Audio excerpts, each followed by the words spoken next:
How many people here know how to communicate using sign language? Well, just to set things straight, I know some basics of sign language, but that is it. However, sign language has always intrigued me because it is a way of communicating without words. So today I'm going to explain American Sign Language.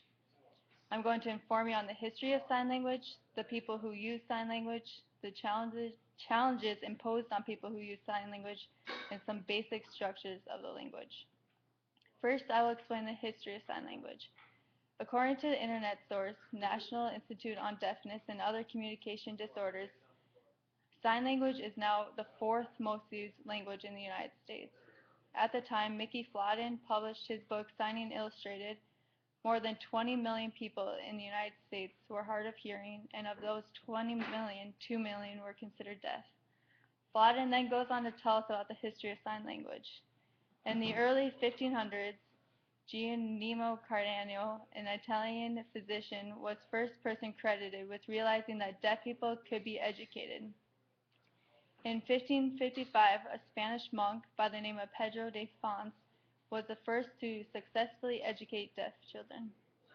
Later in the 1700s, Abbé Charles Michel de l'E, a French priest, completed a form of French sign language that could be used by the deaf. However, the deaf were communicating long before l'E formed a standard version of the language. Actually, l'E formed the French version of sign language by studying signs that were already being used by the deaf people in Paris. Dr. Thomas Hopkins Galloway was the first person in America to open a school for the deaf in 1817 in Hartford, Connecticut. This was the first free public school for the deaf where they could come together as a community to learn and grow.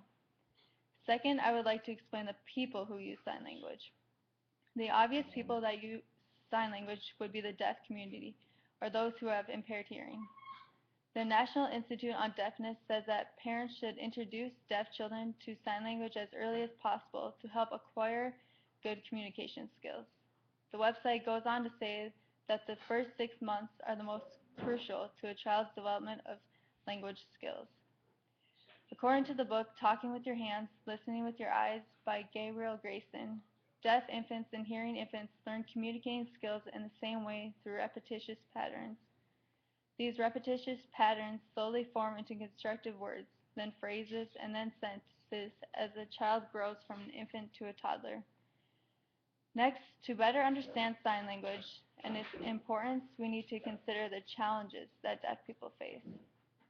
For example, Janet Curry says in her book, Deaf Education in America, where the hearing peer is lavish with language and discourse, the deaf student is often deprived of the words and the content, as well as the relationship that these voices represent. It is hard for a deaf child to have friends his or her own age because usually the only people who know sign language are adults. In the book, Inside Deaf Culture by Carl Patton and Tom Humphreys, it says, without voice, one is mute and inexpressive and crucially not heard.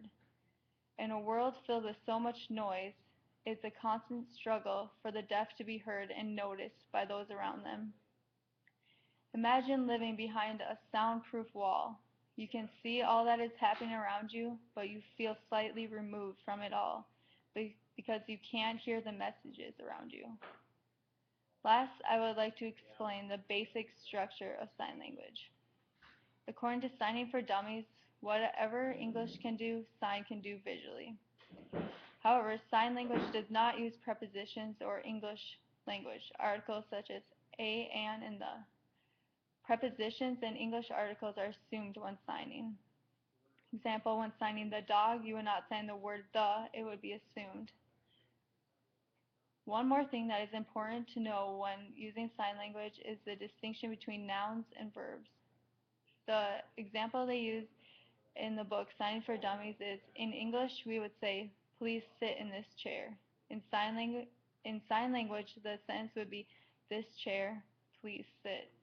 The noun would come first, followed by the verb. Now you know a little bit more about American Sign Language. I've informed you on the history of the sign language, the people who use sign language, the challenges imposed on people who use sign language, and some basic structures of the language. I hope you have learned the importance of sign language and how it is still alive today in our culture. That was interesting. No, you did a good job. You done? I don't know how to do this now. The thing, Oh.